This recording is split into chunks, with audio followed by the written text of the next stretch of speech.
क्या पवन सिंह के जिंदगी से विकी सिंह और अमित सिंह के निकल जाने पर ज्योति सिंह ज़्यादा खुश है? जी हाँ, पोस्ट तो कुछ ऐसा ही कहता है।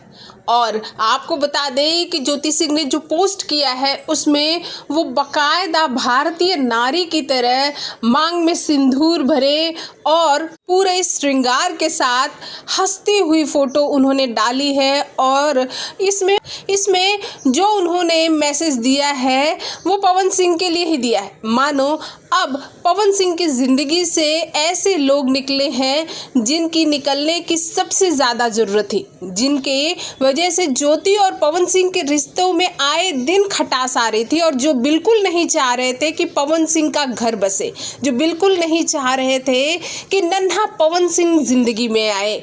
तो ज्योति सिंह को लेकर गलत अफवाहें, फिर ज्योति सिंह के फ़ोन आने पर भी पवन सिंह को न बताया जाना, और तो और काराकाट की ही एक घटना है जहां पर ज्योति सिंह को पवन सिंह से मिलने तक नहीं दिया गया। सिर्फ ये कहा गया कि पवन सिंह इस वक्त मीटिंग में है। ये कहकर ज्योति सिंह को बकायदा 2 घंटे वेट कराया गया, लेकिन फिर भी ज्योति सिंह को पवन सिंह से मिलने नहीं दिया गया। सभी सोच रहे होंगे कि ज्योति सिंह काराकाट में ही रहकर ही तो पवन सिंह का चुनाव प्रचार कर रही थी, लेकिन आपने इन दोनों की बहुत ही कम फोटो एक साथ में देखी होगी। इसका कारण भी पवन सिंह की टीम ही थी, जो पवन सिंह और ज्योति सिंह को करीब नहीं आने दे रही थी। लेकिन अब हो सकता है पवन सिंह की जिंदगी में फिर से खुशियां आए, गलत फहमियों के बादल छट जाए।